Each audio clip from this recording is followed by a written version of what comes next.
आणि आता पाहूया टॉप 9 मोठ्या बातम्या।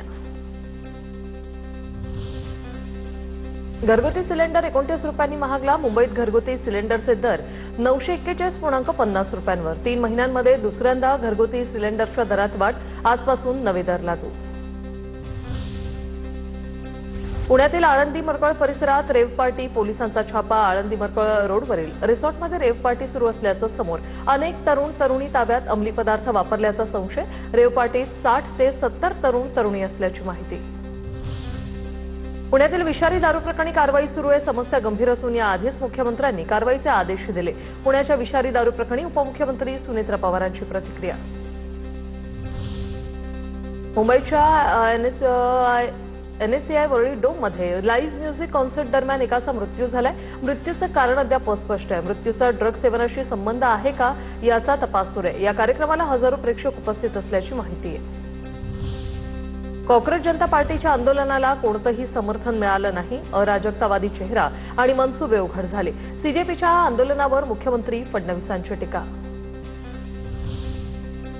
कॉंग्रेस जनता पार्टीचं आंदोलन देशहितासाठी नव्हतं। मुख्यमंत्र्यांच्या पत्नी अमृता फडणवीसांची कालच्या कॉंग्रेस जनता पार्टीच्या आंदोलनावर टीका। CJPचे संस्थापक अभिजित दिपके छत्रपती संभाजीनगरच्या घरी दाखल। आज पहाटे 5 वाजता ते संभाजीनगरातील घरी दाखल झाले। दिल्लीच्या जंतर मंतरवरील आंदोलनानंतर दिपके स्वगृही परतले।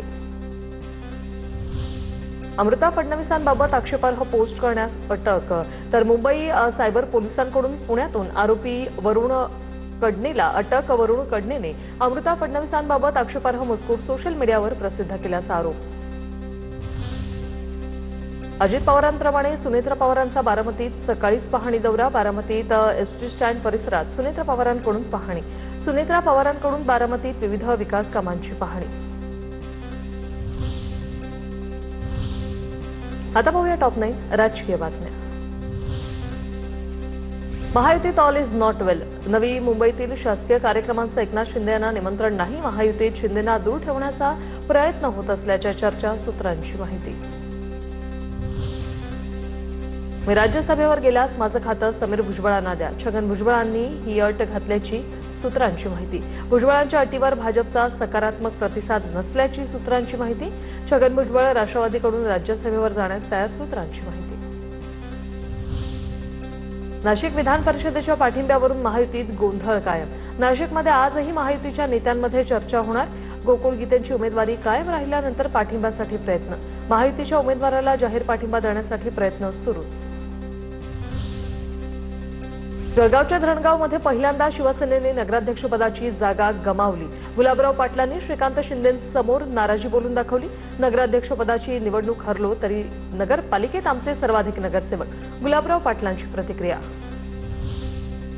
जळगाव नाशिकबाबत मुख्यमंत्री उपमुख्यमंत्री निर्णय घेतील। मोठ्या मताधिक्याने उत्तर महाराष्ट्रात महायुतीच्या जागा निवडून येतील। श्रीकांत शिंदेंकडून विश्वास व्यक्त। जळगाव नाशिकचा विषय माझ्या अखत्यारीत नाही। विधान परिषदेतील बंडखोरीचा विषय वरिष्ठ पातळीवरचा। शिवसेनेच्या बंडखोर उमेदवार रेश्मा काळेंवर गुलाबराव पाटलांची प्रतिक्रिया। नाशिक आणि जळगावातील बंडखोरीमुळे महायुतीत पेच कायम। लवकरच मार्ग निघेल। सकारात्मक चर्चा सुरू। उपमुख्यमंत्री शिंदेंसह मंत्री गिरीश महाजनांकडून विश्वास व्यक्त। गुलाबराव पाटलांचे चिरंजीव प्रतापराव पाटलांना युवा सेनेच्या कोर कमिटीवर घेण्याचे खासदार श्रीकांत शिंदे यांचे संकेत। धरणगाव येथील तालुका प्रमुखांनी प्रतापराव पाटलांना युवा सेनेच्या समितीवर घेण्याची मागणी केली।